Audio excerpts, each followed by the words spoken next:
السلام علیکم ورحمۃ اللہ وبرکاتہ۔ سورۃ الانعام آیت نمبر 133۔ اعوذ باللہ السمیع العلیم من الشیطان الرجیم۔ وربک، اور تیرا رب، الغنی، بے پرواہ ہے، ذو الرحمہ، رحمت والا ہے، ان یشاء، اگر وہ چاہے، یذہبکم، وہ تمہیں لے جائے، ویستخلف، اور وہ جانشین بنا دے، من بعدکم، تمہارے بعد، ما، جسے، یشاء، وہ چاہے، کما، جس طرح کے، انشأکم، اس نے پیدا کیا تم کو، من ذریت، اولاد سے، قوم آخرین، دوسری قوم۔ اللہ رب العالمین نے فرمایا کہ تیرا رب بے پرواہ ہے اور رحمت والا ہے، یعنی ساری کی ساری مخلوق تیرے رب کی نافرمانی پہ اتر ہے، اس کی کوئی بندگی نہ کرے، اس کا کوئی کہا نہ مانے، اس کے کسی احسان کو کوئی خاطر میں نہ لائے، اس کو کوئی پرواہ نہیں، وہ بے پرواہ ہے۔ اور خالی بے پرواہ نہیں ہے، بعض دفعہ بندہ کسی سے بے پرواہ ہوتا ہے لیکن اس کے اوپر احسان نہیں کرتا۔ تیرا رب بے پرواہ تو ہے لیکن اس کے باوجود وہ رحمت بھی ان پر کرتا ہے، وہ نہ شکرے سہی، وہ نہ قدرے سہی، وہ نافرمان سہی، وہ کافر سہی، لیکن وہ رحمت بھی کرتا ہے۔ اللہ کی کافروں پر رحمت کیا ہے؟ اللہ تعالیٰ انہیں فوری عذاب نہیں دے رہا، اللہ تعالیٰ انہیں اپنی جو دنیاوی نعمتیں ہیں اس سے محروم نہیں کر رہا۔ اللہ چاہے تو اندھا کر دے، بہرا کر دے، گونگا کر دے، لنگڑا لولا کر دے، ہاتھوں کو شل کر دے، لیکن ذو الرحمہ، وہ رحمت والا ہے۔ ان یشاء یذہبکم ویستخلف من بعدکم ما یشاء کما انشأکم من ذریۃ قوم آخرین۔ اگر وہ چاہے تو تمہیں ختم کر دے، اتنی طاقت ہے، اس کا صبر کسی کمزوری کی وجہ سے نہیں۔ بہت سارے دنیا کے اندر صبر وہ کمزوری کی وجہ سے، لیکن اس کا صبر کمزوری سے نہیں۔ اگر وہ چاہے تو تم سب کو جھٹ میں ختم کر۔ وَيَسْتَخْلِفْ مِن بَعْدِكُمْ مَا يَشَاءُ، تمہارے بعد وہ جس کو چاہے اس کو لے آئے۔ اس کے لیے کچھ مشکل ہے، ڈرنا چاہیے۔ یہ باتیں اللہ تعالیٰ کیوں کر رہا ہے؟ آپ کو دنیا کی ایک مثال دے کے یہ آیت سمجھا۔ آپ کسی جگہ پر ملازم ہیں، آپ کا مالک آپ کو یہ بات کہے کہ تو مجھے تنگ کرتا ہے نا، تیری جگہ پر میں جتنے بندے چاہوں لے آؤں، تجھے نکالنا اور نیا بندہ رکھنا میرے لیے کوئی مشکل نہیں ہے۔ یہ مثال بنتی نہیں ہے پوری جو میں نے دی ہے، لیکن صرف سمجھانے کے لیے کہ اللہ تعالیٰ یہاں پر یہ کہنا چاہتا ہے کہ تم جیسوں کو ختم کرنا اور تمہارے جانشین لے کر آنا، تمہاری جگہ پہ نئی مخلوق لے کر آنا، یہ اس رب کے لیے کوئی مشکل۔ کما انشأکم من ذریۃ قوم آخرین، اور سوچو تم کن کے بچے ہو؟ جن قوموں کو اللہ نے ہلاک کر دیا ان میں سے تھوڑے سے اللہ نے بچائے تھے، انہی سے تم نکلے، اور اللہ چاہے تو سب کو ختم کر دے اور لے آئے۔ یہ بڑی سخت دھمکی ہے۔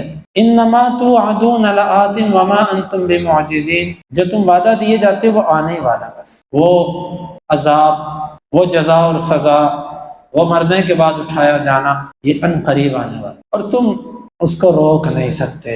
اللہ تمہیں قبروں سے نکالے گا، تم کیا ہی نہیں سکتے جا نہیں نکل۔ اللہ تمہیں ذرے ذرے سے دوبارہ انسان بنائے گا، تم کیا ہی نہیں سکتے نہیں بن۔ اڑ کے دکھاؤ۔ دنیا میں تم اڑی کرتے ہو، پھنسی کرتے ہو، اکڑ جاتے ہو، اللہ کے سامنے اکڑ کے دکھاؤ۔ قل یا قوم اعملوا علی مکانتکم انی عامل فسوف تعلمون من تکون له عاقبۃ الدار انہ لا یفلح الظالمون۔ آپ ان سے کہہ دو تم اپنے عمل کرو جو کرنے، میں اپنے عمل۔ یہاں پر یہ دھمکی کے طور پر کہا جا رہا ہے۔ جو جس طرح بندہ کسی کو کہتا ہے نا، تو نے جو کرنا کر لے، تم نے جو کرنا کرو، میں اپنے عمل کرتا ہوں۔ ان قریب تمہیں پتہ چل جائے گا کہ آخرت کا گھر کس کا ہے۔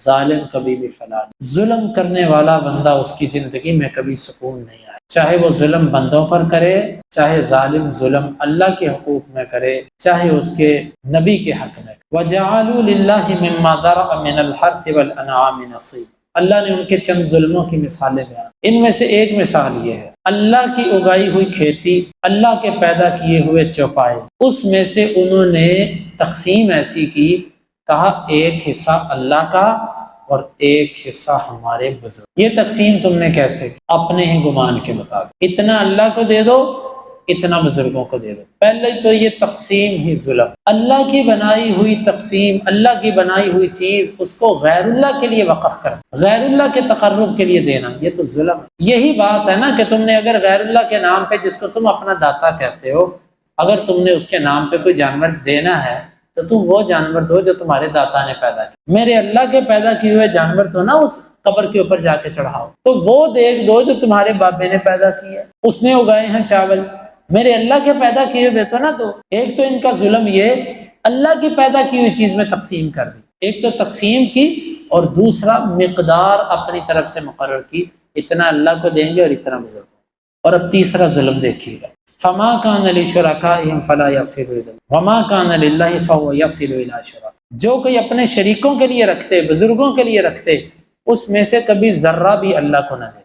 جو کوئی اپنے شریکوں کے لیے رکھتے، بزرگوں کے لیے رکھتے، اس میں سے کبھی ذرہ بھی اللہ کو نہ دیتے۔ کہتے اللہ تو مالدار ہے، اسے کیا ضرورت ہے؟ دیکھو بیوقوفی، اللہ مالدار ہے تو بیوقوفو جن کو تم اللہ کا شریک بناتے ہو، اگر وہ غریب ہیں تو شریک کیوں بنایا؟ اگر وہ کمزور ہیں تو شریک کیوں بنایا؟ کمزور شریک ہوتا ہے؟ فما کان لشرکائہم فلا یصل الی اللہ، جو شریکوں کا ہوتا وہ اللہ کو نہ جاتا، وما کان للہ فہو یصل الی شرکائہم، اور جو اللہ کا ہوتا وہ بزرگوں تک پہنچ جائے۔ کبھی آفت آتی اللہ کے حصے میں کمی کر دیتے، بزرگوں کے حصے میں کمی۔ آپ کو میں اس کی ایک زندہ مثال دوں، یہ تو وہ مشرک ہے نا کہ جو اللہ کے نبی صلی اللہ علیہ وسلم کے زمانے کے ان سے پہلے، اب آپ کو اپنے موجودہ زمانے کے مشرکین کا حال بتا۔ 11ویں اور 12ویں کا پورا دودھ درباروں پہ پہنچتا ہے اور خالص پہنچتا، جتنی بدعات اور شرکیات ہیں اس کے اوپر پورا حصہ پہنچے گا اور خالص پہنچے گا۔ لیکن جب باری آئے گی نا اللہ کے راستے میں زکوٰۃ دینے کی، جب باری آئے گی اللہ کے راستے میں فطرانہ دینے کی تو وہ نہیں دے گا، جب باری آئے گی اللہ کے راستے میں خرچ کرنے کی تو وہاں پر نہیں۔ آج کے دور میں بھی آپ مشرکین کو دے، جو اللہ کا ہے وہ بزرگوں کو دے دیا، لیکن جو بزرگوں کا ہے وہ کبھی بھی اللہ کو نہیں۔ اور ایسے بدبخت بھی ہیں کہ جو جب بھی انہوں نے کوئی نظر و نیاز کرنی ہوتی ہے غیر اللہ کے نام پہ کرتے ہیں، اللہ کے نام پہ۔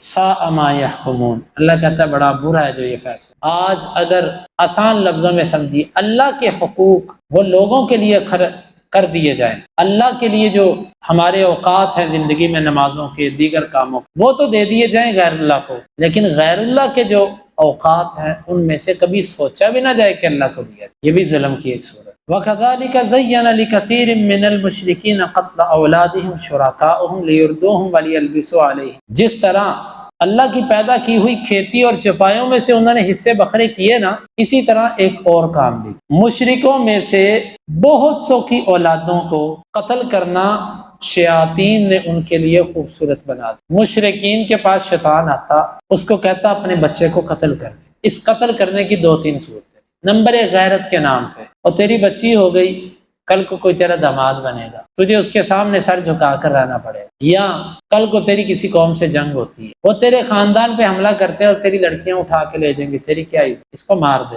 نمبر 2 فقر اور غریبی کے ڈر سے، یہ کہہ کر کہ ان کو تو کھلائے گا کہاں سے، یہ کہہ کر بچوں کو قتل کروا دے۔ نمبر 3 بچوں کو قتل کرواتے جس کو بلی چڑھانا کہتے ہیں۔ بلی چڑھانا کسی بت کے تقرب کے لیے، کسی جو ہے وہ طاغوت کا قرب حاصل کرنے کے لیے اپنے بچے کو اس کے قدموں میں رکھ کے اس کا خون بہا دے۔ مشرکین، یہ تو اس دور کے مشرکین تھے نا، آج بھی یہ ہوتا ہے۔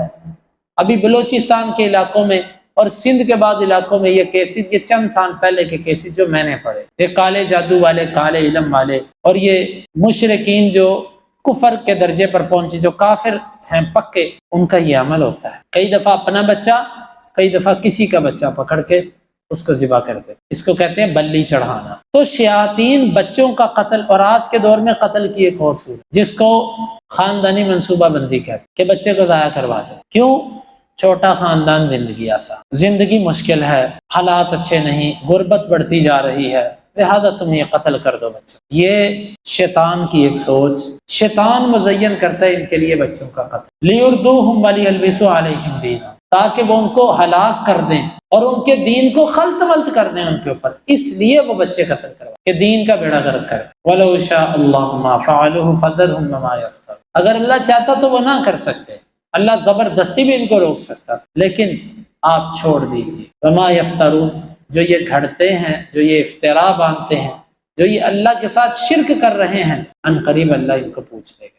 وَقَالُوا هَذِهِ أَنْعَامٌ وَحَرْثٌ حِجْرٌ، ایک اور ان کی بیوقوفی، انہوں نے کہا کہ یہ چوپائے اور یہ کھیتیاں ممنوع ہیں۔ ایک اور طریقہ ان کا یہ تھا جس مرضی جانور کے بارے میں وہ نظریہ بنا دیتے، بھائی یہ جانور ممنوع ہے، یہ کھیتی یہ ممنوع ہے۔ چوپائے ممنوع ہونے کا مطلب کسی جانور کو کہہ دیتے جی یہ کوئی نہیں کھا سکتا، اچھا یہ کون کھائے گا؟